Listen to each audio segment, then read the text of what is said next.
Good morning, YouTube. It's me in my car. I know, you're surprised. I know, no, I know. So I want to do the recipe video, which, is it weird that I'm doing a recipe video in my car? Yes. But the whole thing isn't gonna be here.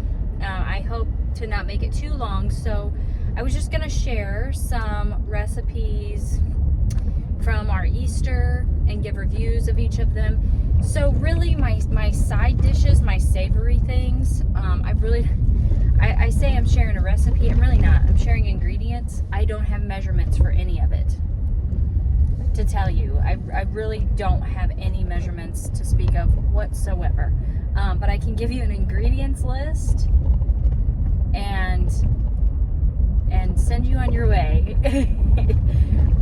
Because I didn't follow any recipes for any of those.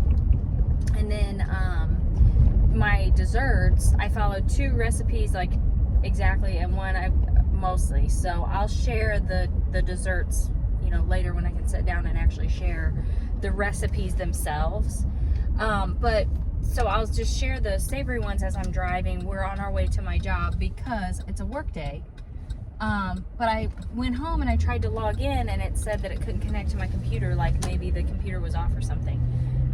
If anybody's in the office, I don't know about it, so I'm gonna go in and see if I can look at the computer and just see if I can start troubleshooting. I have no idea. So that's what we're doing, and that's why we're doing the video this way. So the first side dish, so we had 2 Easters. We had one at my in-laws on Friday and one at my family's house on Saturday, my parents on Saturday. So for my in-laws Easter side dish, I took a pasta salad. It is a pasta salad that I have made before, and I relatively followed like a recipe the first time. This time I just went off the ingredients more or less, because I remember last time I followed it like almost pretty much exactly, and then I had to tweak some things anyway. So I started off with my noodles. I boiled them ahead of time, set them in olive oil, which there's a story to it, so that may come into play, I'm not sure.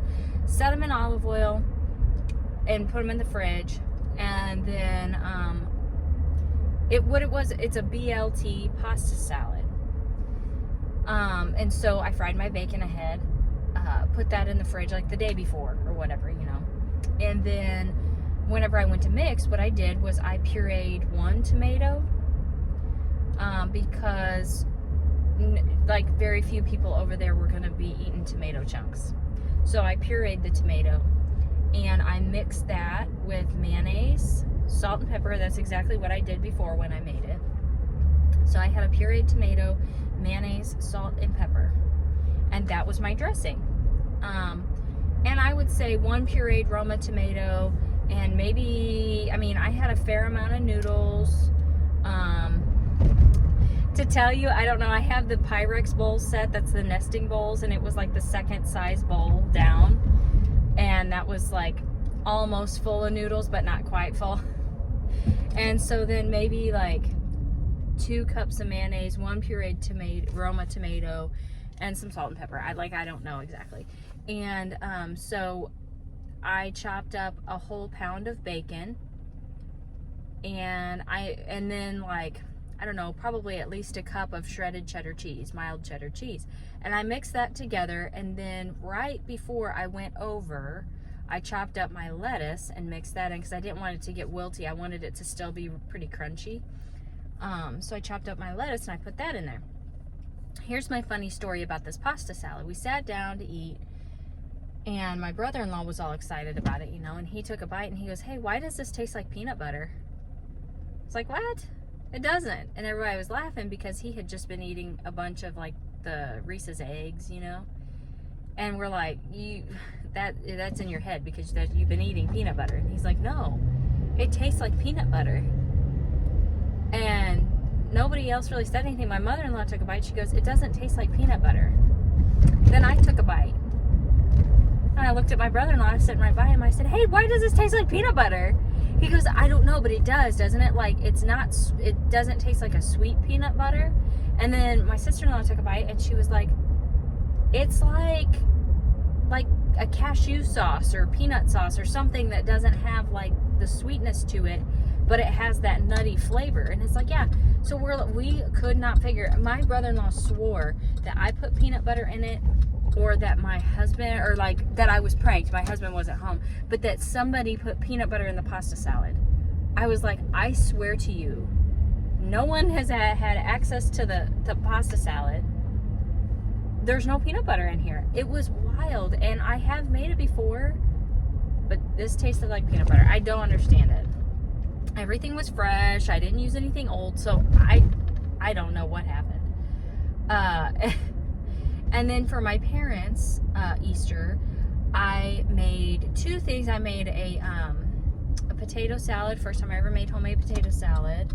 And I made a cucumber salad. And my husband likes the cucumber salad with like the creamy dill dressing type, you know. And so I changed to that type because now just my mom and my husband eat it. Well, the trouble with that was my husband ended up not being able to be here for Easter, but I had already bought all the ingredients thinking that he was going to be here. Now I'm gonna go into work. Okay, I think it was useless for me to even come here. My coworker was here. I didn't know it because it had showed offline last time I checked, and I think he took care of the whole thing. And I couldn't even fully check my computer because I didn't bring my laptop and or I didn't bring my keyboard and mouse. We're doing good. We're doing good. Anyway, I'm gonna get a little food before I head back to get my daughter and go home and work, and yeah. Ugh.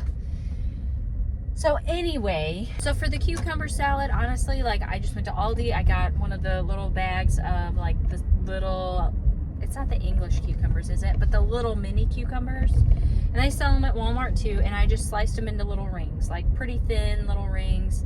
And then I sliced off of a red onion and like cut the slivers and everything and kind of mixed it up and eyeballed like the ratio more or less. And then honestly, I don't even know where I'm going to get food right now. And then I sliced up like a Roma tomato and I took all the insides out of it and just sliced it into thin little slices and mixed all that together. Put maybe a half a cup of mayo in there, if that, little red wine vinegar, salt, pepper, a little sugar, and a bunch of dill. And that's that recipe. And I just kind of eyeball it. Like I said, I don't eat it. I would, but I do not like onions. And this was a pretty powerful onion, so that flavor took over, but that's kind of what they like about it. And so anyway, I don't eat it. And then for the potato salad, this one's really kind of wild. I thought later about maybe something else I should have done. But I got red potatoes and I cubed them into like small bite-sized cubes. I don't like, when I eat a potato salad and there's great big chunks of potato, I don't like that. So you can't make them too big or you can't make them too small.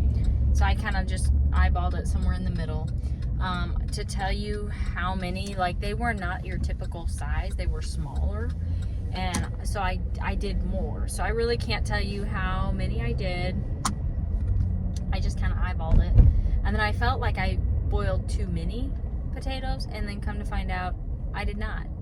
It was a good amount. It was fine. When in doubt, go to Taco Bell. You know what I mean? Am I the only one? So then I think it's still their breakfast, which is fine. So then I boiled up, I think 8 eggs, thinking I was gonna color some. I used them all. You know what?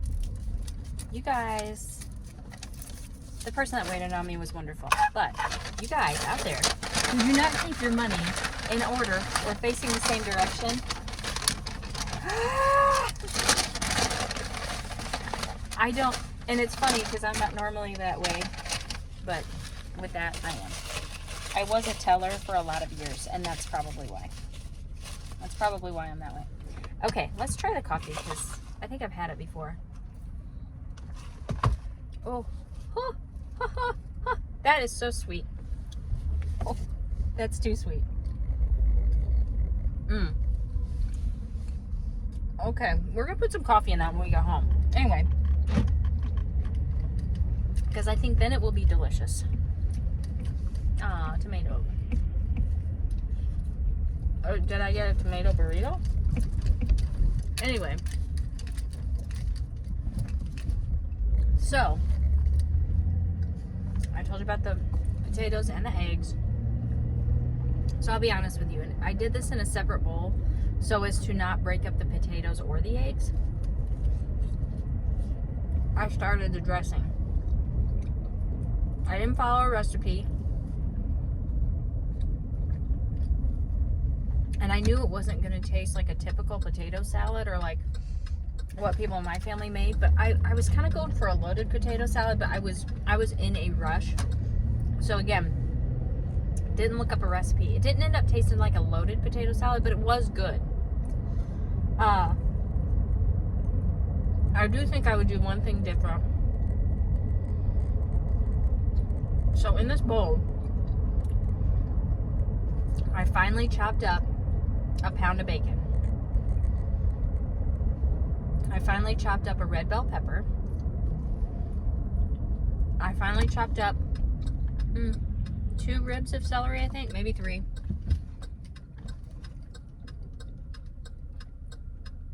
I think that was all my veggies. Toss that together. Veggies and meat and stuff. Then I put a pretty fair amount of mayonnaise in there. You know, maybe like 1.5 cups, 2 cups. Red wine vinegar. Salt, pepper, and sugar. Parsley and dill, but just not like a lot of parsley and dill, just some. And ground mustard. And then I did end up, like as I was mixing and tasting, I did end up putting a little bit of regular mustard in there. But after I did all that, there was a little bit of a wang. So I added more mayo and a little bit of sugar. And then I felt like it was pretty good. Oh. And I put a fair amount of sweet pickle relish in there. And mixed it up. What I ended up with was not like a sweet dressing. It wasn't sweet. There was, I guess, sweetness to it that I didn't really pick that much up on. My husband did. Like later when he got home, he had leftovers. But afterwards, I thought what I should have done to try to help with that wang that I got in there with putting too much red wine vinegar in to like loosen it up some. And then also the mustard that I added. I should have put some sour cream in there. I didn't. The flavor that we ended up with the mayo and the sugar that I added was fine. But if I could go back to that day and think at the moment, I would put some sour cream in there. I think that would have been really good. So then, after I got that where I thought I wanted it, I mixed it with the potatoes and the eggs cut up. And I did add a little bit of extra mayo.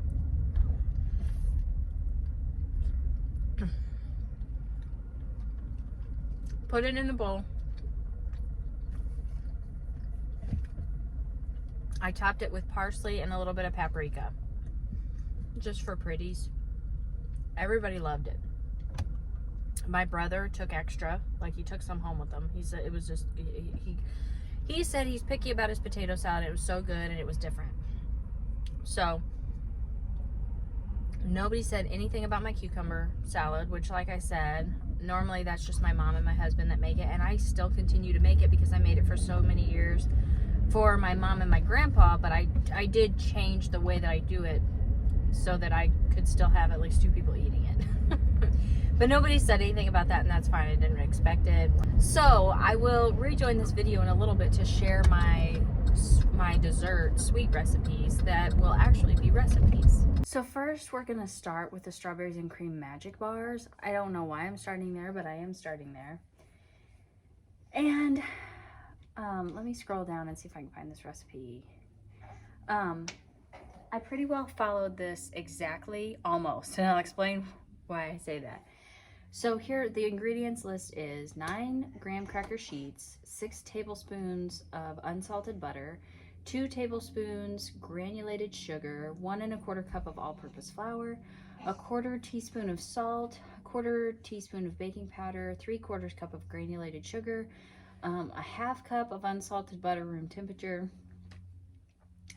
1 teaspoon vanilla extract, 1 large egg, 1/2 cup of quartered fresh strawberries, 4 ounces room temperature cream cheese, 1/2 cup of thinly sliced fresh strawberries, 1/2 cup of white chocolate chips, and 1/2 cup sweetened condensed milk. Sounds like a lot, doesn't it? And I'm getting this one from simplyjoy.com. I noticed that there's multiple versions of this recipe, and when I say versions, I mean like there's multiple sources for this recipe, but they're all like the same. So then the instructions, my baby's down here trying to figure out how to crawl. She's going backwards. Aren't you? She's so close, but she's going backwards. Instructions. Preheat your oven to 350 degrees. Spray a 9 by 13 inch pan with cooking spray and set aside. In a large bowl, mix together the graham crackers, the 6 tablespoons of butter melted, and the 2 tablespoons of sugar. Press into the bottom of the pan. In a different bowl, mix together 1 1/4 cups of flour, 1/4 teaspoon of salt, and 1/4 teaspoon of baking powder. Set aside. Beat together the 3/4 cup of granulated sugar, 1/2 cup of unsalted butter until creamy, about 2 minutes. Add in the egg and then the vanilla until just combined. Slowly add the flour mixture until it is fully combined. I'm going to have to go get her in a minute because she's... Very carefully spread the cookie dough mixture on top of the graham cracker crust. The easiest way to do this is to take small amounts, flatten it in your hands, and set it on the crust. You may not be able to entirely cover the graham cracker crust, and that's okay. Little thing that I did, I don't know that it was the best thing to do, but it ended up being okay, is I actually wet my hands before I handled this dough. It is a very sticky dough. Some people would probably flour their hands. I already had wet hands the first time I grabbed, because I rinse my hands a lot in hot water as I'm cooking. And so I didn't have them fully dry. I did it, it worked, and then that's what I did, is I flattened them. If I flattened them without the wet hands, it was troublesome, but if I kept the wet hands, it was okay. Beat together the cream cheese and the 1/2 cup pureed strawberries. Spread them evenly over the cookie dough. I don't think it ever said in here to puree the quartered strawberries, but you are meant to do that. Okay, then evenly spread the 1/2 cup of sliced strawberries over the cream cheese layer, top with the white chocolate chips, and then evenly cover with sweetened condensed milk. Here was the issue for me. I was in a major rush when I made this. This was the last dessert that I made. I didn't think I was going to be able to do it. I was in a mad dash. I had both girls by myself. It was crazy. We were still dealing with the pneumonia with Marie and stuff. I have to go get her. So whenever it said this, I got to that point and I'm like, I just got to get it in the oven, because it says bake for 30 minutes, refrigerate overnight before slicing, store in the refrigerator in an airtight container. Okay. But as I'm doing the sweetened condensed milk, I was like, oh, I think it said a can. So I'm like pouring it. And as I'm pouring it, I'm like, this is a lot. So I scrolled back up. So I think I probably did a little bit more than the 1/2 cup. Is that what it was? It gives all the measurements of everything, like even in the recipe, except for the sweetened condensed milk, I think. So yeah, 1/2 cup of sweetened condensed milk. I think I probably went a little over that. I didn't do like a full cup or like the can or anything. But I think I went a little bit over that. I was, like I said, I was in a hurry. I straight baked it for 30 minutes. I didn't bake it over any. The sides were a little, dark. They're not dark, but like brown. But the middle it was not as set as I would have liked for it to be. And I think that that's what it was, is I just had a little too much sweetened condensed milk. That being said, no one on my side of the family really said much about this, but it was raved about on my husband's side of the family. So what I did was I made 3 different desserts and made 2 identical platters and just took, and so this one went over very well at my in-laws. It was eaten or whatever at my parents', but just not as much. And so everybody has different taste, and that's totally cool. But my mother-in-law said this was her favorite of everything that I made, and my father-in-law liked this and the next recipe that I'm going to read off to you. But he really liked these two, and so did my one sister-in-law, I think. Anyway, they like these. I don't even, did I try one? I may have tried one. But I was just more intrigued with the other things that I made. Okay, the next recipe that I'm going to read off to you is carrot cake cookies with cream cheese icing. And so these were a hit at both places. Everybody was very excited about these. I thought they were delicious.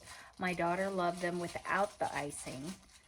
So what I ended up doing, that was not the intention, but what I ended up doing was serving part with icing and part just plain, just in case. And then also they were a lot easier to transport, honestly, without the frosting. They were, so. Okay, so ingredients list. A cup of butter, sweet cream, salted and softened. 1 cup of granulated sugar, a half a cup of brown sugar, 2 eggs, 1 teaspoon of vanilla extract, 3 cups of all-purpose flour, 2 heaping teaspoons of cinnamon, and I also added a little bit of nutmeg that it didn't call for, just like a sprinkle. 1 teaspoon of baking powder, 1 teaspoon of baking soda, a half a teaspoon of salt, 2 cups of raw carrots, grated or chopped, and then it says the cream cheese frosting, and you have to go to a different link for that recipe, and then a cup of chopped pecans. Before I go on, I am getting this recipe from www.twosisterscrafting.com.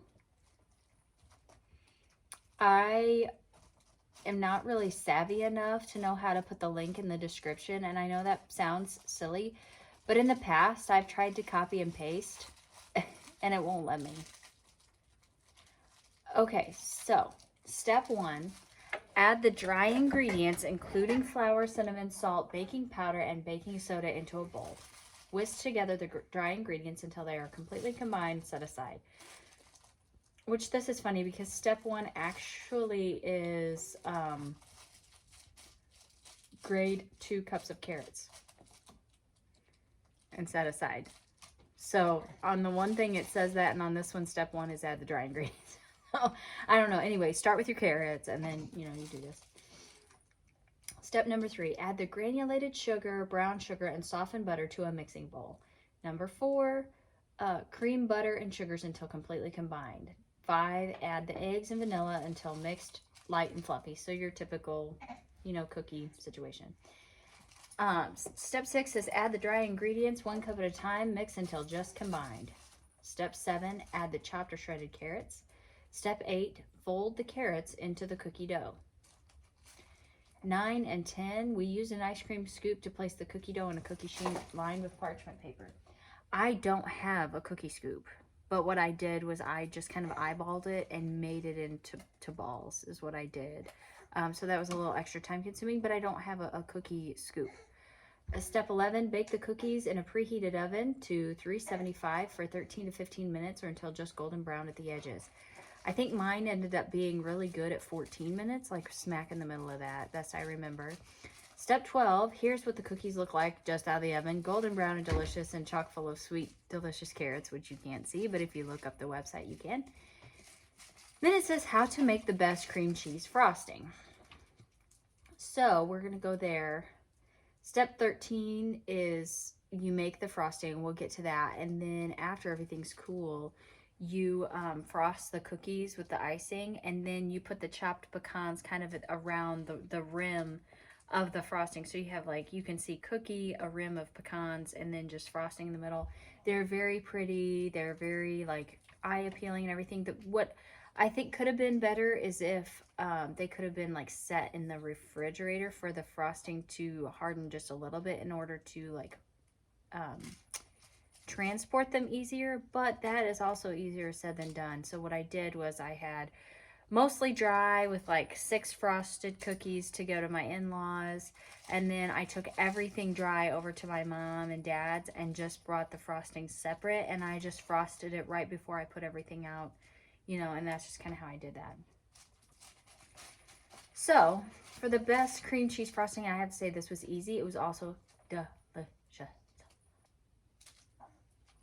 Okay, here's the deal. I don't know why this isn't giving it. I don't remember how much butter we were meant to use. It's just not telling me.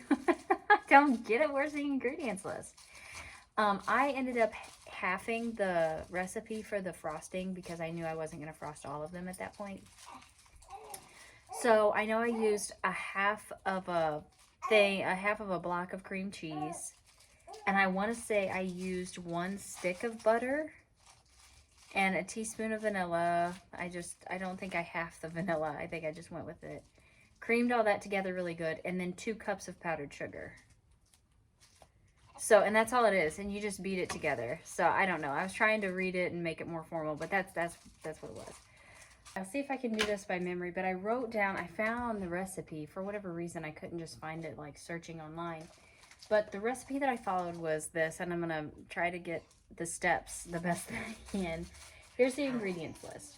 14 tablespoons of butter, which I think that's like a stick and a half of butter, but like minus 2 tablespoons of it. It's like weird.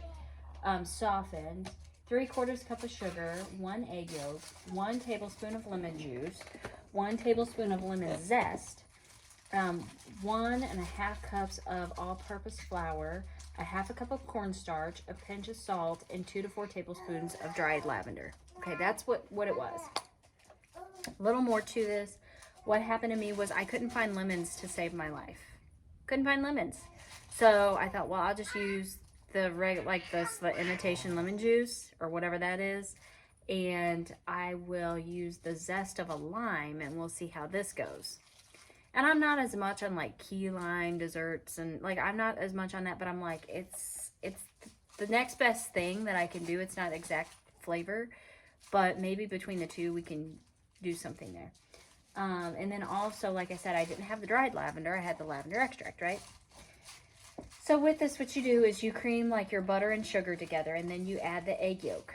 And then you add the lemon juice and then the lemon zest, which in my case was lime.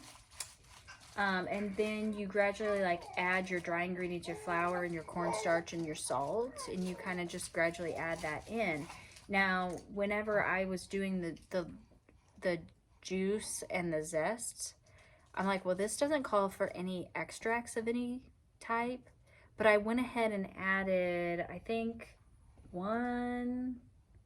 maybe I did 2 tablespoons of the lavender extract, and I did, or maybe it was maybe I did 1 tablespoon of lavender extract, and I did like a teaspoon of vanilla extract, because I'm like, this doesn't call for any vanilla, but I think that would be a good flavor. So I put that in there, mixed it all up. From there, what you do is, it's like a pretty, like, it's doughy, you know? And so you pull that out and you roll it into parchment paper. You kind of like make a roll. And if you work with it a little bit, you can kind of make it a roll, and then you roll it in the parchment paper. She's out there talking. And you put it in the fridge for at least a half an hour. Mine set overnight. And so then you'll preheat your oven to 300 degrees. So it's like a lower heat than you typically bake at. And I think that the purpose of that is it's a shortbread cookie, so it's meant to dry out some, I think is what that is. I didn't write down how long you're supposed to bake it for, but I think it was longer. So based off my memory and what I kind of remember watching or just reading. So you take your log out and you slice it into 1/4 inch slices, and you put it on your baking, rack, your baking sheet thing. And you bake it, and I think the sweet spot for mine was 28 minutes, best I remember. And so then, also what I had to do with mine, because of the extracts, I had to add a little more flour. So like maybe like another 1/4 cup of flour or whatever to my dough to get it to like pull together really good. So I did have to do that too. Anyway, I pulled mine at about 28 minutes, I think was right. And you let it set on the sheet for like a couple minutes, and then you pull it off and put them on the racks to cool.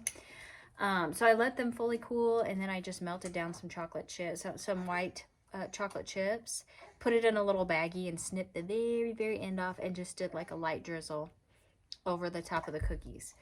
My father-in-law doesn't like lemon. The announcement was made. We know that, whatever. He hated them. I don't know why you tried them. But other than that, kids weren't as crazy about them, which fine. I really didn't expect them to be crazy about them. That's why I made 3 varieties of dessert. they were my mom's favorite cookie. My favorite thing that I made or whatever, they were my mom's favorite. So that was kind of nice. And she said it was what you wanted it to be. It was like springy and refreshing and, you know, it was just good. So I can tell I'm going to have to tend to my baby. I'm going to hop off here. That is my Easter recipes.